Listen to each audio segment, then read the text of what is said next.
आज crime petrol black headlines में देखिए 2019 की एक ऐसी ब्लैक हेडलाइन जिसने पूरे देश को हिलाकर रख दिया।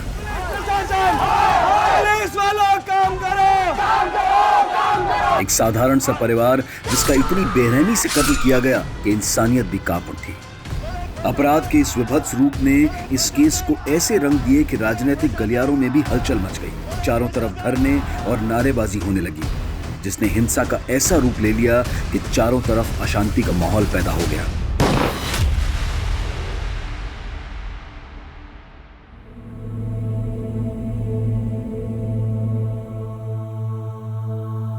माँ, अरे ये सब हटाओ, देखो मैं तुम्हारे लिए क्या लेकर आया।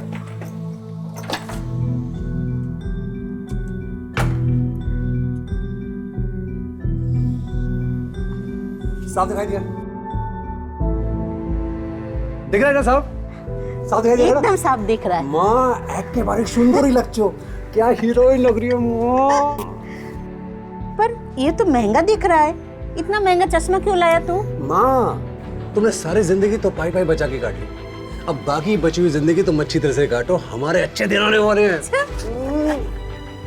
माँ, मेरी शहर में स्कूल में नौकरी लग गई है। नौकरी? हाँ माँ। मेरा बच्चा।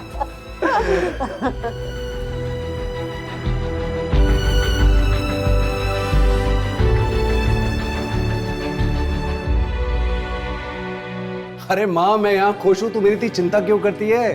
तू इतना दूर रहता है, चिंता तो होती है ना। काश तू इस बार काली पूजा में गांव आ पाता तो। अरे माँ, भाई ना कैसे आते? भाभी इतना लंबा सफर थोड़ी ना कर सकती है इस वक्त। हाँ मेरी माँ, जानती हूँ। तपन बहू कहाँ है? और प्रतुल भी दिखाई नहीं दे रहा है। अरे माँ, प्रतुल तो पूजा करने के साथ ही बाहर चला गया है। आपको तो पता है उसको रोकना बड़ा मुश्किल काम है।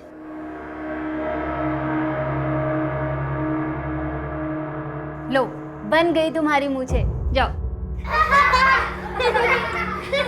मुझे नहीं बना दानव वानव।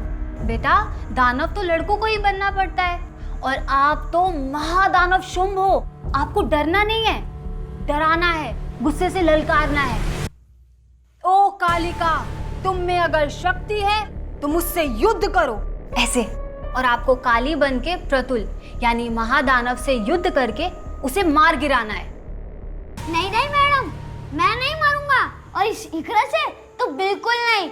मैं काली हूँ और तू दानव, मरना तो पड़ेगा। नहीं, मैं मारूंगा तुझे।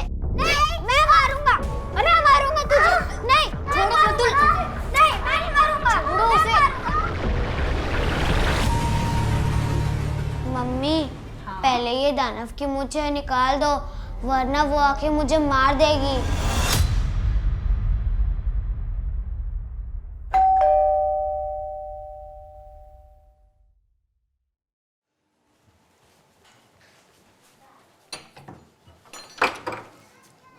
से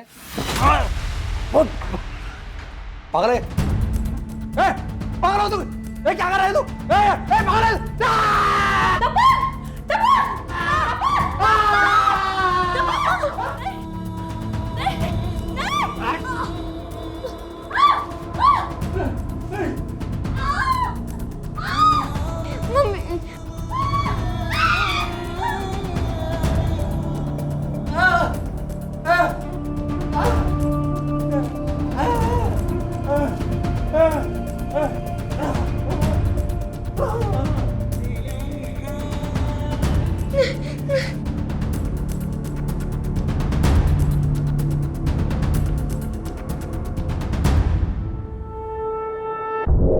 आज काली पूजा का दिन है, और आज के दिन माँ काली ने दानवों का वध करके हमें ये सीख दी कि बुरा करने वाला चाहे जितना भी विशाल हो, लेकिन जीत हमेशा अच्छाई की होती है।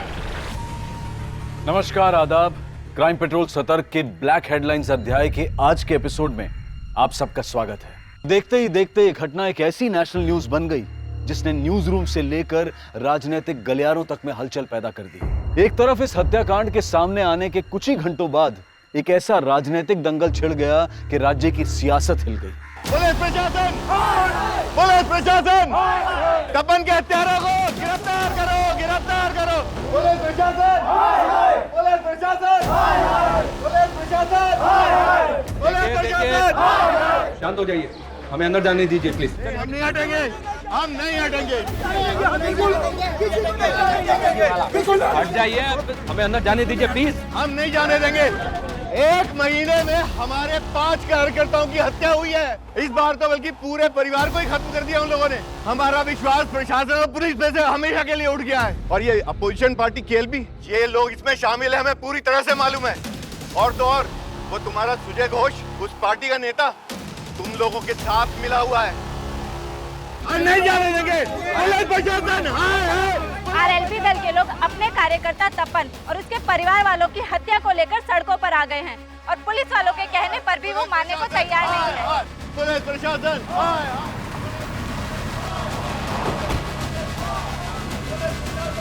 जैन सर, इनको कंट्रोल करना बहुत मुश्किल हो रहा है सर। क्राइम सीन पे भी नहीं जाने दे रहे। इनमें कोई तपन की फैमिली वाला भी है? नहीं सर, उसकी माँ और बहन गाँव में रहते हैं, अभी तक पहुंचे नहीं है।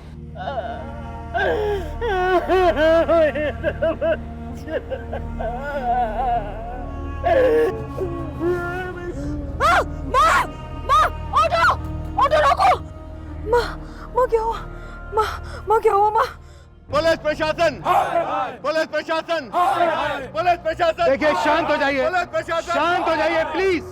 देखिए, इस वक्त मैं एक पुलिस ऑफिसर के नाते नहीं बल्कि एक इंसान होने के नाते आप लोगों से बोल रहा हूँ। जिन लोगों के लिए आप इंसाफ की मांग कर रहे हैं, घंटों से उनके मृत शरीर अंदर पड़े हैं। कम से कम उनकी बॉडीज तो हमें ले जाने दीजिए। और एक बार जरा ठंडे दिमाग से सोचिए, अगर हम लोग इन्वेस्टिगेट नहीं करेंगे तो उन्हें न्याय कैसे दिलवा पाएंगे, इंसाफ कैसे दिलवा पाएंगे? बताओ। चलिए हटिए।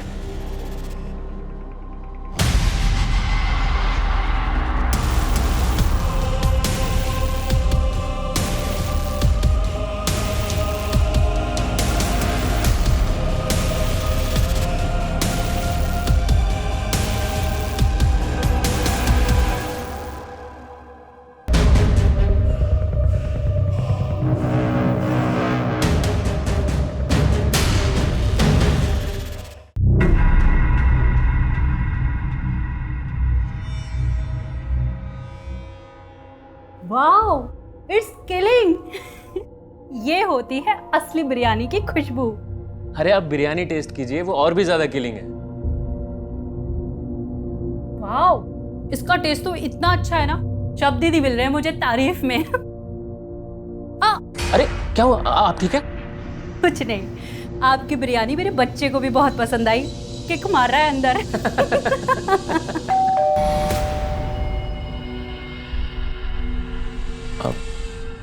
मैं देखता हूँ। हाँ।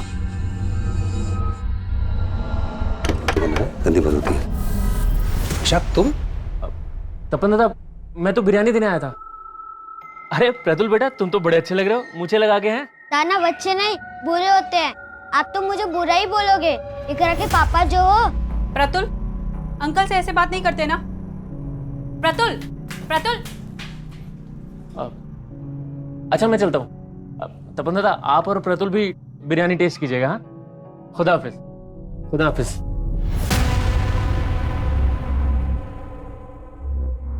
कहाँ जा रहे हो? पुलिस के सामने अपना मुंह खोला ना तो मेरा और अपनी बेटी का मरा मुंह देखोगे।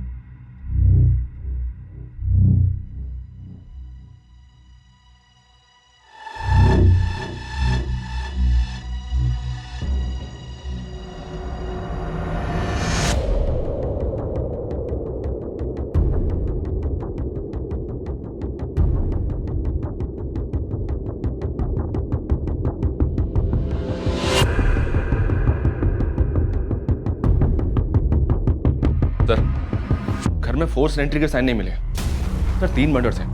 किलर शायद 1 से ज्यादा होंगे और मेन दरवाजे से ही घर के अंदर आए होंगे।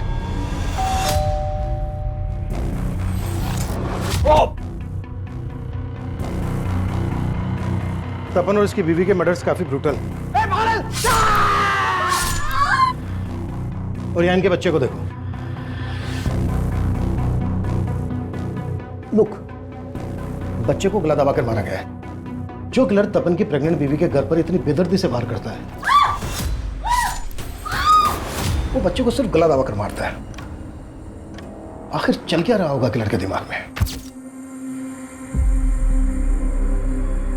ये आरएलपी पार्टी वाले तो इन मर्डर्स को राजनीतिक रंजिश ही बता रहे हैं सर।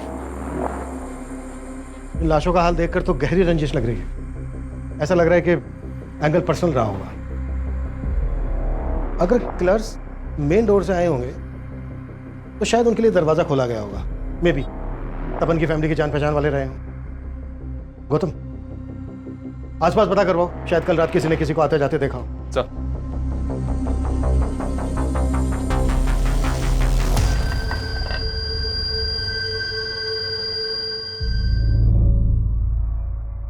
साहब मेरे दीदी जीजाजी है साहब, अंदर लेने दीजिए। रुको, बाहर रुको। अरे साहब मेरे दीदी जीजाजी है। क्या शोर मचा रहे हो? क्या प्रॉब्लम है? हाँ साहब मेरे दीदी जीजाजी है साहब। राव, तुम तपन के साले हो?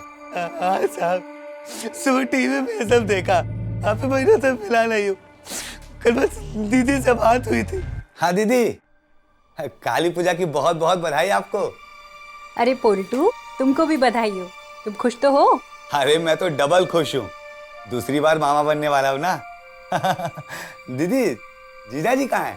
अरे वो घर पे नहीं है, तू उनके नंबर पे कॉल कर ले। फिर मैंने जीजाजी को फोन किया, लेकिन उन्होंने उठाया नहीं। कल कब की बात है ये? करीब शाम को 7 बजे होंगे। तपन की माँ और बहन कहाँ है? वो आ ही रहे थे साहब, लेकिन जीजाजी की माँ रास्ते में बेहोश हो गई।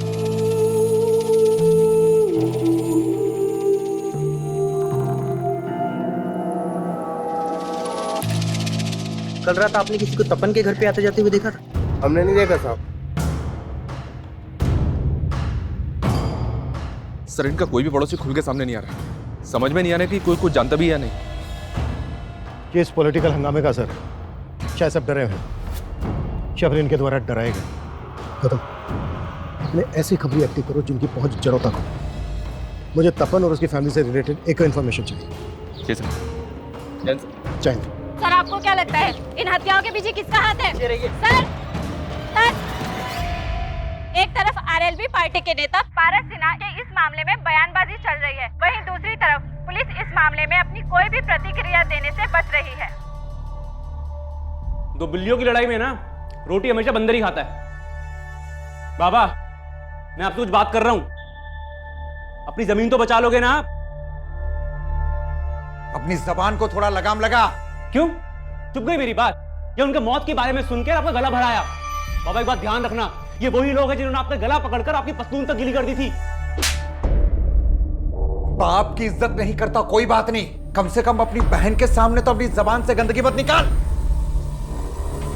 बहुत करता है। ये तपन और संगा की कॉलेज टीम है, जिन जिन के साथ भी इन दोनों की बात हुई थी उन सबको बुला के इंक्वायरी करो। सर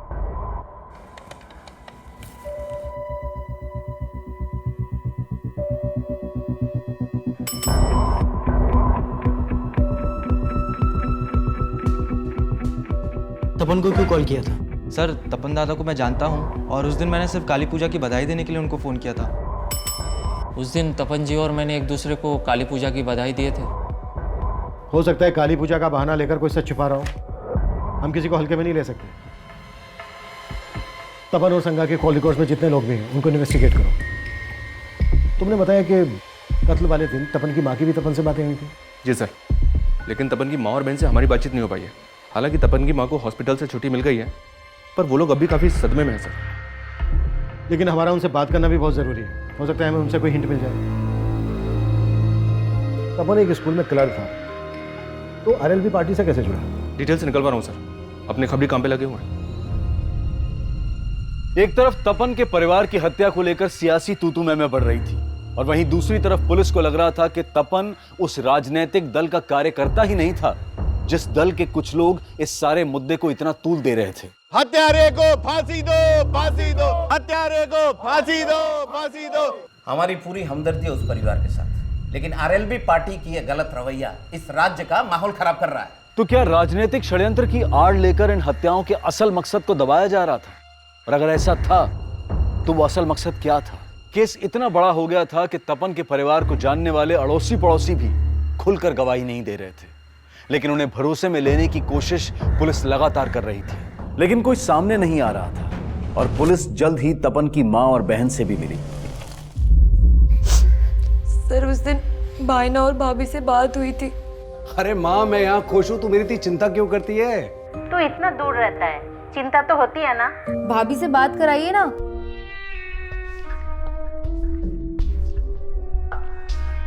सांगा, हाँ, क्या हुआ? माँ का फोन है, बात करना चाहती है। अरे माँ, कैसी हो आप? और उर्मी, क्या चल रहा है? अरे भाभी, ये तो हमें पूछना चाहिए आपसे कि आप कैसे हो, अच्छे हो ना? हाँ, एकदम बढ़िया हूँ। लेकिन आप लोग ये बताओ, इस बार हम लोग गाँव नहीं आ पाए तो आप लोग भी नहीं आए? अरे अगले महीने तो आना ही है ना तेरी डिलीवरी पे, इसलिए सोचा सीधा तभी आए। मगर क्या मालूम था कि एक ही झटके में सब कुछ। देखिए, लोगों का कहना है कि तपन और उसकी फैमिली की हत्या के पीछे पॉलिटिकल मकसद है, लेकिन क्या आप लोगों को भी ऐसा ही लगता है? सर, भाईना ने हमें कभी बताया ही नहीं कि वो आरएलबी पार्टी के लिए भी काम कर रहे थे। 5 साल पहले तो वो इसलिए शहर गए थे क्योंकि वहाँ पे उनकी एक स्कूल में नौकरी लगी थी। माँ, मेरी शहर में स्कूल में नौकरी लग गई है। नौकरी? हाँ माँ। मेरा बच्चा। और फिर तपन भाईना भाभी और प्रतुल के साथ शहर चले गए। अच्छा, शहर में या फिर यहाँ गांव में, क्या तपन की किसी से कोई ऐसी दुश्मनी थी जो उसकी मौत की वजह बन सकती है?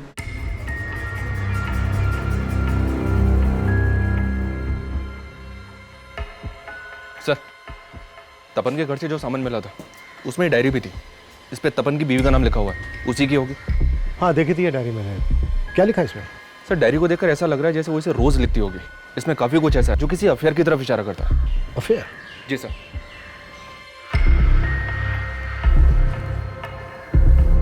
हमारे रिश्तों में वो गर्माहट नहीं रही।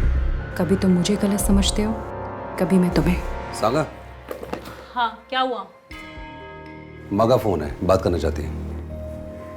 अरे माँ, कैसी हो आप?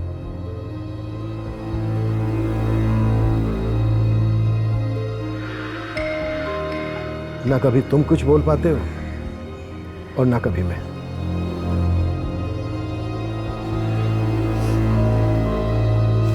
हमारा सिर्फ एक ही दुश्मन है और वो है तपन का बाप। उसने मुझे सालों पहले ही छोड़ के दूसरी शादी कर ली। मैंने बच्चों को किसी तरह बड़ा किया, इसलिए तपन बचपन से ही अपने बाप से नाराज था। जब वो पढ़ लिख गया तो उसने अपने हक के लिए उन पे केस कर दिया और इससे उनकी दूसरी बीवी का बेटा और भी तिल मिला गया। मेरे बाप का जो भी है ना, वो मेरा है। तेरा बेटा तेरे पति से नहीं, मुझसे पंगे ले रहा है। समझा देना उसको कि केस वापस ले ले, वरना उसका वो हाल करूंगा कि कहीं मुंह दिखाने लायक नहीं रहेगा वो। क्या लगा रखा है? इधर क्या बात कर रहा है? इधर बात करना है। तू इधर आया कैसे? तेरी हिम्मत कैसे हुई? धमकी दे रहा, धमकी दे रहा। लगा यार। तपन भैया,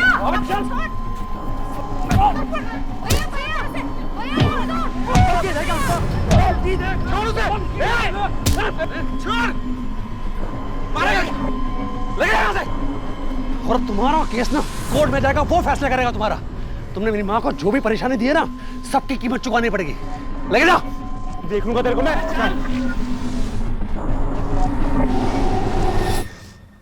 आखिरकार हमने केस जीत लिया था और अदालत ने हर जाने के साथ साथ उनकी आधी जायदाद हमारे नाम करवाने का फैसला सुनाया था। तो आप लोगों को ऐसा लग रहा है कि तपन और उसके बीवी बच्चे को मारकर उसने आपसे बदला लिया है?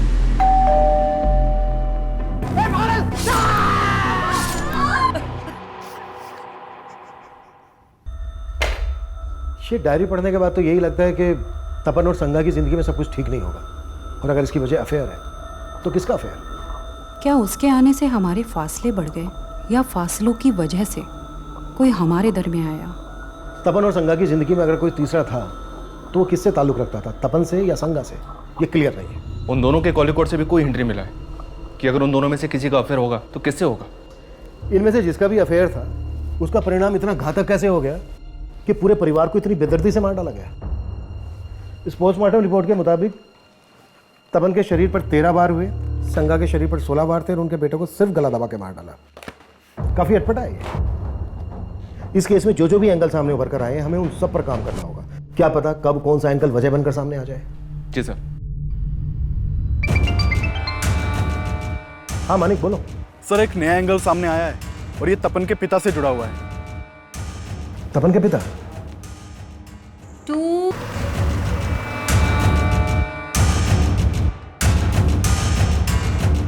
अरे कहाँ गुल खिलाकर आए हो आप, जो आपके पीछे पीछे पुलिस भी आ गई यहाँ पर?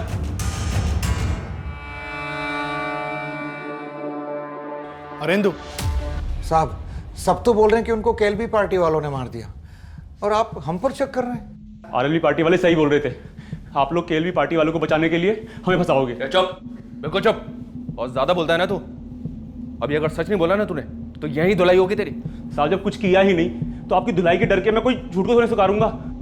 साहब माना कि पहले भूल हो गई थी, लेकिन कोर्ट के आदेश के अनुसार मैंने अपना आधा हिस्सा दे दिया था उन्हें, पर वो तपन पूरी जमीन हड़पना चाहता था।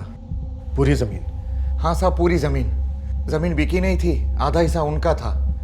तपन ने लाखों की कीमत पर वो जमीन बटाई पर दे दी और सारा पैसा खुद हजम कर गया। 20 साल पहले छोड़ा था ना आपने हमें, और 20 साल से अब अकेले अकेले खा रहे, तो अगले 20 साल हमारे, फिर बेच के कर लेंगे हिस्सा। ऐसा मत बोल। अरे बेटी भी आनी है मुझे। तो मुझे भी अपनी बहन भी आनी है। साहब उसने पाई पाई को तरसा दिया था, पर हम कोर्ट नहीं गए, ये सोच के कि मिलजुल के रास्ता निकाल लेंगे। और जब रास्ता नहीं निकला तो खत्म कर दिया उसे? नहीं साहब, वो तो शहर में थे, और जब ये कांड हुआ तो मैं और मेरा बेटा तो गांव में थे। तो किसे भेजा था उसको मारने के लिए? साहब हमने किसी को मारने के लिए सुपारी नहीं दी साहब, पर मेरे बाप ने क्या किया मुझे नहीं मालूम। साहब मैं मानता हूं कि लखन गर्म दिमाग का है, पर उसने क्या किया ये मुझे नहीं मालूम। ऐसे नहीं बोलेगा ये। सर अरे साहब, एक तरफ तपन और उसके परिवार की हत्या को पॉलिटिकल मर्डर बताया जा रहा था। अपोजिशन पार्टी केएलबी, ये लोग इसमें शामिल है, हमें पूरी तरह से मालूम है। वहीं पुलिस को तपन से जुड़े ऐसे कई पर्सनल एंगल मिल रहे थे जो इन हत्याओं की वजह बन सकते थे, और इन्वेस्टिगेशन का ये दोहरा मापदंड पुलिस की चुनौतियां और भी ज्यादा बढ़ा रहा था। तो दोनों बाप बेटे कुछ नहीं कर रहे हैं। इन्होंने खुद मारा है, सुपारी दी है, सब पता करता हूँ। मर्डर्स इतने ब्रूटल थे, किसी ना किसी पड़ोसी ने कुछ ना कुछ देखा सुना तो जरूर होगा। क्या अभी भी कोई कुछ नहीं बोल रहा है? जी नहीं सर, लेकिन अभी माहौल को शांत हुआ है, फिर से ट्राई करते। तपन का बाप बोल रहा था कि तपन सारी जमीन की बटाई के पैसे खुद रख लेता था। तपन यहाँ एक स्कूल में क्लर्क था, पार्ट टाइम इन्वेस्टमेंट स्कीम बेचता था। इतने भर से 5 साल के अंदर शहर में उसने अपना घर बना लिया। गांव की जमीन जायदाद वैसी की वैसी। कहीं उधारी का मामला तो नहीं है? मैं कम इन सर। कम सर, तपन के स्कूल में पूछताछ की तो कुछ बातें पता चली है सर। उसके स्कूल में एक टीचर है मिताली, जो तपन के बेटे को ट्यूशन भी पढ़ाती थी। और सर इस मिताली का तपन के घर पर काफ़ी आना जाना था। और सर लोगों से पता चला है कि इस मिताली और तपन में काफ़ी अच्छी बातचीत थी। रहती कहाँ है मिताली? सर ये मगदीर नगर में कहीं किराए के मकान में रहती है। जिस अफेयर के एंगल को हम ढूंढ रहे हैं, कहीं वो मिताली और तपन से तो नहीं जुड़ा है? इस एंगल को लेकर हमें तपन की माँ, बहन और संगा के भाई से बात करनी चाहिए। गौतम, तुम मिताली से मिलो और तुम इन सबसे बात करो। ये कैसी बात कर रहे हैं साहब? तपन और संगा के बीच कोई तनाव नहीं था। हो सकता है कि ऐसा कुछ हो, लेकिन आपको पता ना चला हो। अच्छा, आपको कुछ अंदाजा है कि उनके बीच कुछ? नहीं सर, मुझे कभी ऐसा लगा ही नहीं कि उनके बीच में कोई तीसरा भी होगा। जीजा जी का कुछ ऐसा होता तो दीदी मुझसे छिपाती नहीं। ये भी तो हो सकता है कि तुम्हारी दीदी का कोई पास्ट हो। क्या उनका किसी के साथ कुछ? नहीं सर, ऐसा कुछ नहीं था।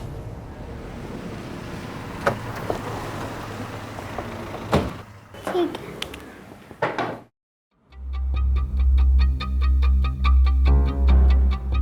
सर काली पूजा वाले दिन ही मैंने आखिरी बार तपन जी और प्रतुल को देखा था। मैं काली हूँ और तू दानव, मरना तो पड़ेगा। नहीं, मैं मारूंगा तुझे। नहीं, मैं मारूंगा। अरे ये क्या हो रहा है? उठो बेटा, उठो, अब उठो। उठो उठो उठो उठो। ये क्या कर रहे बेटा? मुझे घर जाना है। फिर वो प्रतुल को ले गए और अगली सुबह उन सबके मर्डर का पता चला। देखिए, हमें पता चला है तपन और संगा का रिलेशन ठीक नहीं चल रहा था। आपका तो उनके घर भी आना जाना था, इसकी हिंट तो होगी आपको। नहीं सर, मुझे तो कभी ऐसा कुछ नहीं लगा।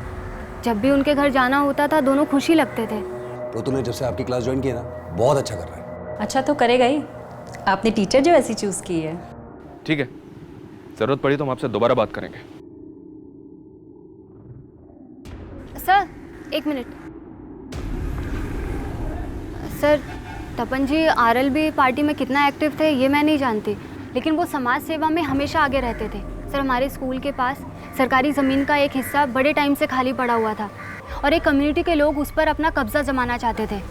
तपन जी, आजकल ये लोग रोज यहाँ इकट्ठा हो जाते हैं, आखिर चक्कर क्या है? मुझे खबर मिली है कि ये लोग इलीगल तरीके से ज़मीन को हथियाने की कोशिश करें, जो मैं होने नहीं दूंगा। अरे बच्चों की जगह ही है।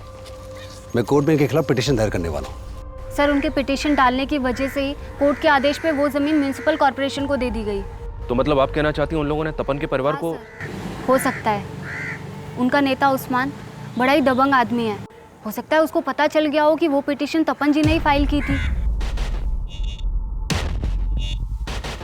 सर, मिताली की बात सही निकली कि तपन ने उस्मान और उसके कुछ आदमियों के खिलाफ पिटीशन फाइल की थी।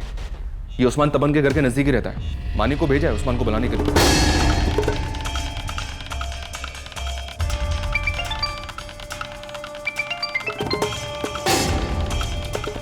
हाँ मानिक। सर, उस्मान के घर पे एक हफ्ते से ताला लगा है और उसका नंबर भी बांधा रहा है। सर, उस्मान को जानने वाले कुछ लोगों से मैंने बात की, वो भी नहीं जानते कि उस्मान है कहाँ पे। नजर रखो उन पर, वो जरूर जानते होंगे कि इस वक्त उस्मान कहाँ है और उस्मान के लिए लुकआउट नोटिस जारी करना हो। सर, उस्मान के गायब होने का तो यही मतलब निकलता है कि वो इन मर्डर्स में इन्वॉल्व है।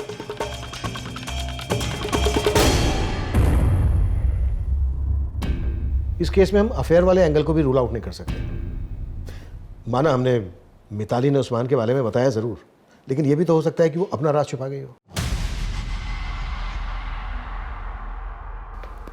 सांगा की ये डायरी साफ इशारा करती है कि तपन और सांगा के बीच कोई तो तीसरा था।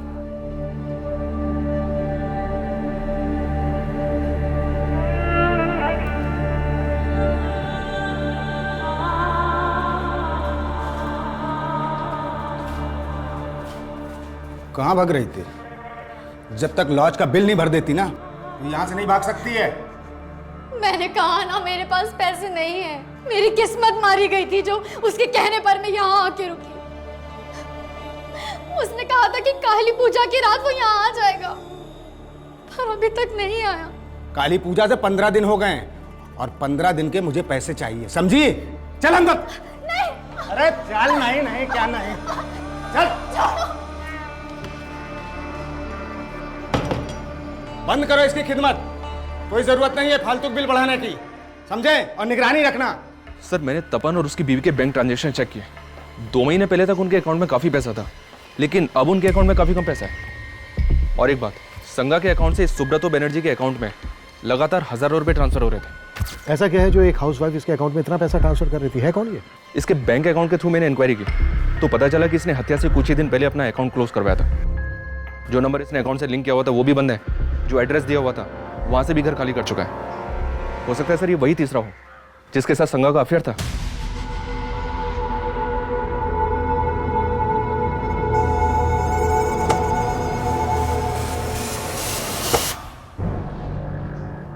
कहीं ऐसा तो नहीं है कि सुब्रतो बनर्जी संगा को किसी वजह से ब्लैकमेल कर रहा है? इस सुब्रतो बनर्जी के लिए तलाश शुरू करवा दी मैंने सर। और उस्मान, उसका कुछ पता चला? फिलहाल तो नहीं, उसकी भी तलाश जारी है। सुब्रतो और उस्मान ऐसे सस्पेक्ट बनकर सामने आए थे जो फरार थे, लेकिन उस रात तपन और उसके परिवार की हत्या करने वाला किलर कौन होगा, इसका एक राज अब तपन के पड़ोसियों से भी सामने आया। आखिरकार कुछ लोग बयान देने के लिए अब सामने आए थे। बोलिए सर। हम पहले से कहना चाहते थे, लेकिन तब माहौल ऐसा था कि हम डर रहे थे। क्या बोलना चाहते थे आप लोग? साहब, काली पूजा वाली रात एक आदमी को उनके घर के बाहर देखा था। पहले वो मुझे देखकर रुक गया था, पर मैं अपनी सब्जी की थैली बाइक पर भूल गया था। बाद में मैं आया तो देखा कि वो तपन के घर की बेल बजा रहा था। कौन था वो आदमी? उसको पहले कभी देखा था यहाँ? साहब, उस वक्त रात में तो बहुत अंधेरा था, कुछ दिखाई तो नहीं दिया, लेकिन हाँ साहब, उसने व्हाइट कुर्ता पहना हुआ था। हाँ सर, मैंने भी देर रात में एक आदमी को तपन के घर से निकलते हुए देखा था, लेकिन उसने व्हाइट कुर्ता नहीं पहना हुआ था। क्या इनमें से कोई था? इतना ध्यान नहीं है साहब, काफी अंधेरा था। ये तपन परिवार के बारे में और क्या जानते हैं आप लोग? उनका किसी के साथ कोई झगड़ा? सर, झगड़ा तो किसी के साथ भी नहीं था, लेकिन हाँ साहब, हमसे तो इशाक भाई जानते थे उनके बारे में। इशाक कौन? वो सामने वाला घर है साहब उनका, इशाक भाई। काफी आना जाना था उनके घर में, काफी क्लोज थे उनके परिवार से। मैं आपके पैर पड़ती हूँ, मुझे जाने नहीं दे सकते तो कम से कम मुझे मेरा फोन तो दे दीजिए। क्या करेगी फोन लेके? अरे जो तुझे यहाँ छोड़ गया उसका तो फोन बंद आ रहा है। मैं किसी और को फोन करके इंतजाम कर दूंगी। अभी तक इतने दिनों से बोल रही थी कि उसके अलावा तेरा कोई नहीं है। अब किससे करेगी फोन? चुपचाप यहीं बैठ।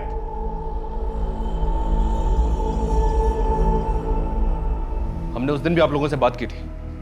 आपका इतना मेल जोल था उनसे, फिर भी आपने हमें कुछ नहीं बताया। अरे सर, कुछ पता होता तो बताते ना। हमने कहा ना, हमने उस रात कुछ नहीं देखा। लेकिन तपन और उसकी फैमिली के बारे में तो काफी कुछ पता होगा ना। हमें पता चला है कि तपन और संगा के बीच कुछ भी ठीक नहीं चल रहा था। इसकी वजह क्या होगी? पता नहीं सर, हमने तो ऐसा कुछ नोटिस नहीं किया और हमें तो यही लग रहा था कि वो दोनों खुश ही होंगे। सर, सुब्रतो के बारे में पता किया। सुब्रतो एक हिस्ट्री शीटर है और 420 के केस दर्ज हैं उसके नाम पे।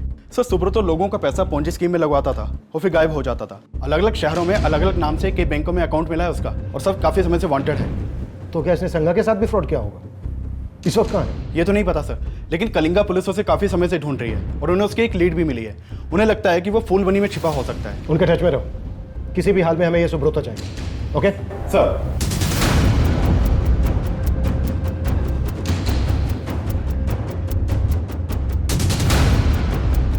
सर, अगर अफेयर का एंगल है तो शायद ईशा के तबस्सुम में से भी किसी का तपन या संगा से अफेयर हो सकता है। जिन दो आदमियों को पड़ोसी ने देखा था, उनकी आइडेंटिटी पता करने पर ज्यादा जोर दो। उन लोगों ने उसे ठीक से नहीं देखा था सर, फिर भी ट्राई कर रहा हूँ स्केच बनवाने के लिए। तपन के घर के बाहर देखे गए अनजान आदमी का स्केच बनवाने की पुलिस ने कोशिश तो की, लेकिन जो स्केच बनकर सामने आया उसको पहचान देना नामुमकिन नजर आ रहा था।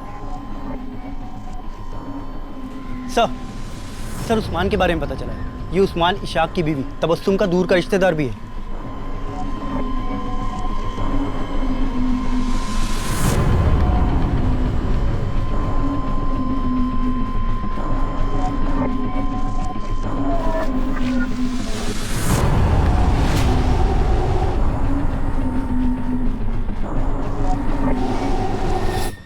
सर, मेरा कोई अफेयर नहीं था तपन की वाइफ से सर। तो उसके अकाउंट से तुझे पैसा क्यों ट्रांसफर होता था? सर, वो तपन उसके अकाउंट से भेजता था सर। मैं ऐसे बकरे तलाशता रहता था जो मेरे जाल में फंस जाए। मैंने उसको एक फेक स्कीम सुनाई थी और मेरे जाल में फंस गया। देखो दादा, ये ऐसा इन्वेस्टमेंट प्लान है कि राउंड अप में इंटरेस्ट मिलता है इस पे। 2 साल का स्कीम है। आपके पास जब जब पैसे हो तब तब इन्वेस्ट करते रहना। 18% ब्याज के साथ सारा पैसा वापस मिलेगा। अच्छा? जी दादा, और मैं चाहता हूं कि आप इसमें इन्वेस्ट जरूर करो। लेकिन सर, वो मेरे लालच के बाद मेरे जाल में फंस गया और मैं जितना पैसा वसूल सकता था मैंने वसूल। लेकिन सर, आप मेरा विश्वास कीजिए सर, मैंने किसी को नहीं मारा सर। मैं सच बोल रहा हूं सर, मैंने किसी को नहीं मारा। तपन, उसकी बीवी संगा, उनका बेटा प्रतुल, सबसे जुड़े ऐसे कई रहस्य थे जो इस केस को लगातार उलझा रहे थे। तपन के पिता अरेंदु, उनका बेटा लखन, उस्मान, सुब्रतो, इशाक और तबस्सुम, ये सभी सस्पेक्ट थे। लेकिन इनके अलावा भी कई नाम और चेहरे थे जिनसे पुलिस का अभी तक परिचय नहीं हुआ था। और इन सब के बीच पुलिस को एक बड़ी कामयाबी मिली। उन्हें मर्डर वेपन मिला।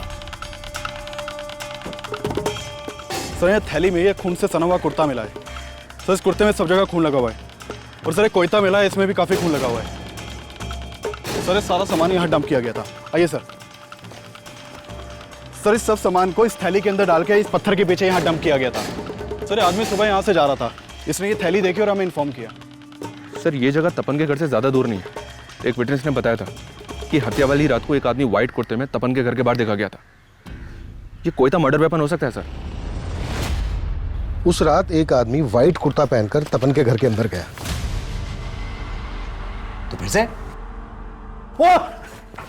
और जब घर से बाहर निकला उसने नीले रंग की कमीज पहनी हुई थी। हो सकता है ये कोई 2 नहीं बल्कि एक ही आदमी हो जो अपने साथ कपड़े लेकर गया और मर्डर करने के बाद उसने कपड़े चेंज कर लिए और फिर व्हाइट कुर्ता और कोयता लाकर इस पत्थर के पास डंप कर दिया। आसपास पता करवाओ, शायद काली पूजा की रात को उस किलर को किसी ने यहाँ पर ये सब डंप करते हुए देखा हो। Okay sir.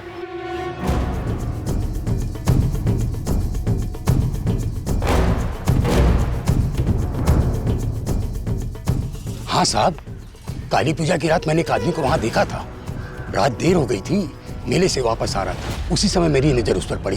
साहब, वो ऐसे घूर के मेरी तरफ बढ़ा कि मैं तो घबरा ही गया था। क्या उस आदमी ने नीले रंग की शर्ट पहनी थी?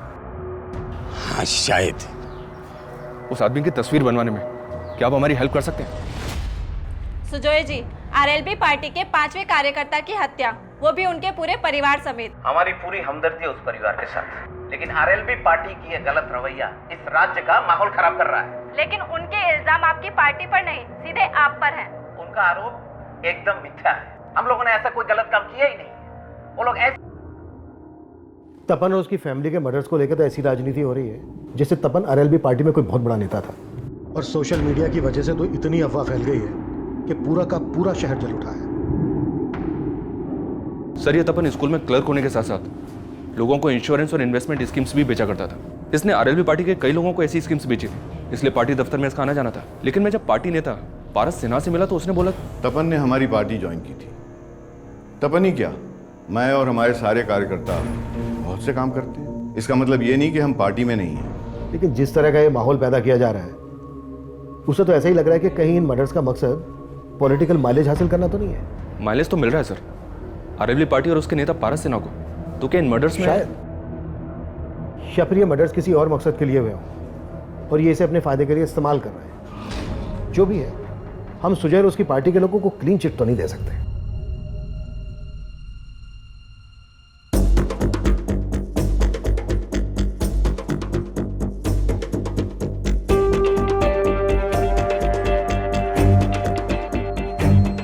सर, ये स्केच उन स्केचेस से अलग है जो तपन के पड़ोसी ने बनवाए थे। सर एक मिनट, सर ये आदमी कहीं देखा देखा लग रहा है। हाँ सर, इसे तो हमने पूछताछ के लिए बुलाया था।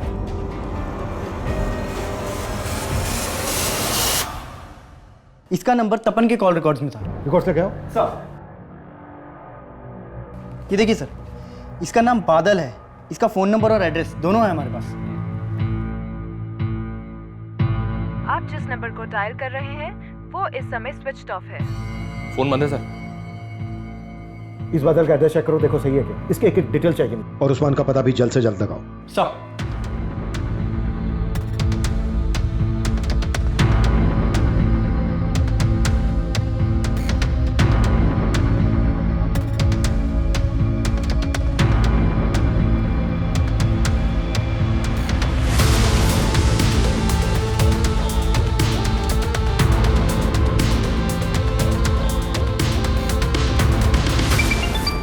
हाँ गौतम बोलो। सर, बादल के घर पे भी ताला लगा हुआ है। और एक बात, आसपास इंक्वायरी की तो पता चला कि बादल पास के गांव की एक लड़की को भी भगा ले गया था। लड़की भगा ले गया था? पता करो इस लड़की का इसके इससे कोई कनेक्शन है क्या?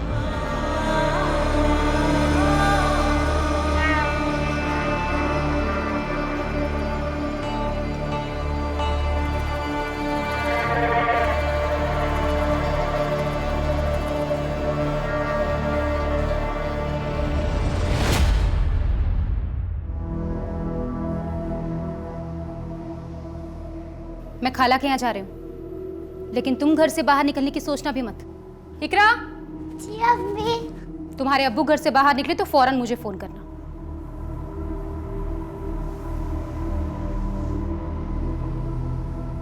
सर वो उस्मान खुद आया पुलिस स्टेशन। सर, मैं भागा नहीं था, मैं तो अपनी बेगम के साथ यूपी गया हुआ था, और जैसे मुझे पता चला कि आप लोग मुझे ढूंढ रहे हैं, मैं वापस चला आया। भागा नहीं था तो फोन बंद क्यों था तेरा? सर वो तपन की वजह से वो जमीन नहीं हथिया पाया तो मरवा दिया उसको। तपन जी, आजकल ये लोग रोज यहाँ इकट्ठा हो जाते हैं, आखिर चक्कर क्या है? मुझे खबर मिली है कि ये लोग इलीगल तरीके से जमीन को हथियाने की कोशिश करें, जो मैं होने नहीं दूंगा। अरे बच्चों की जगह ही मैं कोर्ट में इनके खिलाफ पिटीशन दायर करने वाला हूँ। मुझे तो मालूम भी नहीं था कि तपन ने पिटीशन फाइल की थी। चलिए बोल, तबस्सुम और इशाक का ही सबसे क्या लेना देना है? तबस्सुम इशाक भाई को शक करती थी कि उसका तपन के बीबी से कोई चक्कर है। सर, मैंने बादल के कॉल रिकॉर्ड्स चेक किए। ये देखिए सर, बादल के कॉल रिकॉर्ड में एक बरुणी नाम की लड़की का नंबर मिला है। सर, बादल और बरुणी के बीच में काफी बातचीत होती थी। सर, ये वही लड़की है जिसे लेकर बादल भाग गया था। सर, काली पूजा वाले दिन भी इन दोनों के बीच में काफी बातचीत हुई थी। सर, बादल का नंबर तो बंद आ रहा है, लेकिन बरुणी का नंबर चल रहा है और हम उसकी लोकेशन ट्रेस करने की कोशिश कर रहे हैं।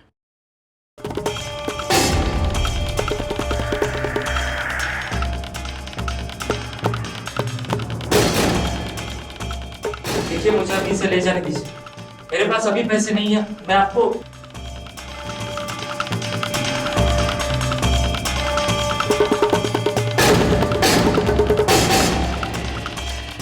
क्या बादल सचमुच हत्यारा था या उसे एक मोहरा बनाकर एक बड़ी चाल चली गई थी? साहब मैं मानता हूं कि मेरी बीवी मुझ पे शक करती है, लेकिन साहब हमारा कोई अफेयर नहीं था। मैं उनको बोलता भाभी था लेकिन मानता बहन जैसी था साहब। लेकिन तबस्सुम तो तुझ पे शक करती थी, तो क्या उसने उस्मान को बोल के? नहीं साहब नहीं, तबस्सुम पे मुझे शक नहीं है, लेकिन हाँ उस्मान पे मुझे पूरा शक है साहब, क्योंकि वो जिस जमीन पर कब्जा करने वाला था ना, उसके बारे में तपन दादा को मैंने ही बताया था, जिसके बाद तपन दादा ने पिटीशन फाइल की थी। तो ये बात बताने के लिए तो पहले क्यों नहीं आया? हाँ साहब मैं तो बताने के लिए आने वाला था, लेकिन वो तबस्सुम ने रोक लिया साहब। अच्छा, पहले बोलता है कि तबस्सुम पे शक नहीं है, फिर बोलता है कि तबस्सुम उस्मान को फंसा रही है।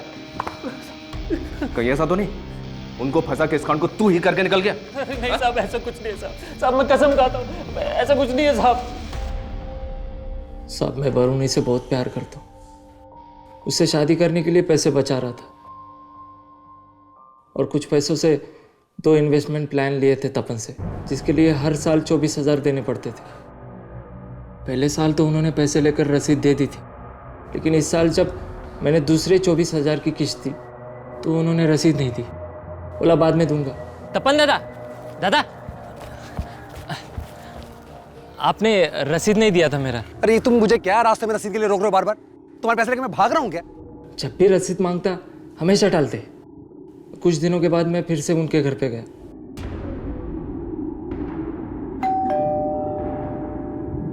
नमस्ते भाभी। तुम फिर आ गए? वो तपन जी से मिलना था मुझे। अरे कितनी बार तुमसे बोला यहाँ मत आया करो, बार बार मुंह उठा के चले आते हो। भाभी को परेशान कर रहा है, क्यों आया तू यहाँ पर? दादा आपने बोला था आज आप मुझे रसीद दे दोगे, दे दो ना मेरी रसीद। अरे तुझे मैंने कहा है ना कि रसीद बन जाएगी तो तुझे बुला के दे दूंगा ना। आप मुझे पैसे नहीं दे रहे, रसीद नहीं दे रहे, इसका मतलब आप मुझे धोखा दे रहे। मैं धोखा दे रहा हूँ? धोखा दे रहा हूँ? अब चल निकल यहाँ से। 2 कौड़ी का आदमी नगदान मत आना यहाँ पर। साहब तपन और उसकी बीवी ने मुझे बहुत बेइज्जत किया था साहब। उस दिन ऐसा लगा कि वो तपन जिसने पैसा पैसा जोड़कर आज ये मकाम हासिल किया था, उसे मुझ जैसे एक छोटे से इंसान के मेहनत के पैसे की कोई कदर ही नहीं। मेरा माथा ठनक गया साहब, और मैंने सोच लिया कि मैं इन दोनों को बताऊंगा कि एक छोटा सा इंसान अपनी मेहनत की कमाई के लिए क्या कर सकता है। तो फिर से वो क्या कर रहा है तू?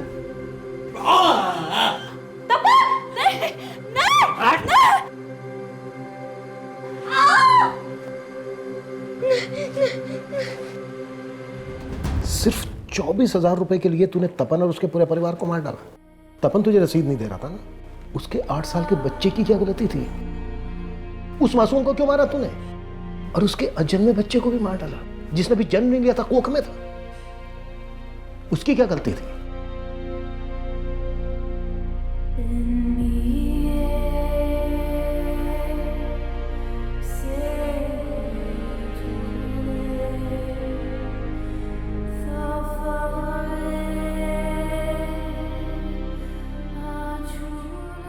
जिस सरगर्मी से इस केस की शुरुआत हुई थी, उतना ही सहमा हुआ इसका अंत था। सिर्फ 24,000 रुपए की एक रसीद को लेकर हुई कहासुनी ऐसी जघन्य हत्याओं की वजह बन गई। पर तपन और सांगा के बीच जिस तीसरे इंसान को तपन और सांगा के तनाव की वजह समझा जा रहा था, उस बारे में पुलिस को कुछ भी नहीं मिला था। अपने परिवार को एक बेहतर जिंदगी देने के लिए तपन ने उम्र भर संघर्ष किया, और जैसा कि मिताली की कहानी के नायक के साथ हुआ, एक समय के बाद तपन को भी कामयाबी की चाबी मिल ही गई। लेकिन समय के साथ उसकी परछाई में ऐसी सेंध लगी कि वो बादल के लिए नायक से खलनायक में तब्दील हो गया। ये खुलासा जितना चौंकाने वाला था, उतने ही चौंकाने वाले थे वो दावे जिनको लेकर बड़े बड़े भ्रम फैलाए गए और आरोप प्रत्यारोप का विभत्स खेल खेला गया। ये ऐसी ही भ्रांतियां हैं जो किसी बेकसूर को मॉब लिंचिंग का शिकार बना देती हैं। कहीं पत्थरबाजी तो कहीं आगजनी। ये भ्रांतियां हमारे समाज को भटका रही हैं। इसलिए हमेशा ऐसी भीड़ का हिस्सा बनने से बचें जहां पर तर्क वितर्क का नहीं, सिर्फ कुतर्क का हल्ला मचता हो। अब मैं अनूप सोनी आपसे विदा लेता हूं। फिर मुलाकात होगी क्राइम पेट्रोल सतर्क के ब्लैक हेडलाइंस अध्याय में एक और नए केस के साथ। और याद रखें, क्राइम और आपके बीच में सिर्फ इतना फर्क है कि आप कितने सतर्क हैं। सतर्क रहें, सुरक्षित रहें। जय हिंद।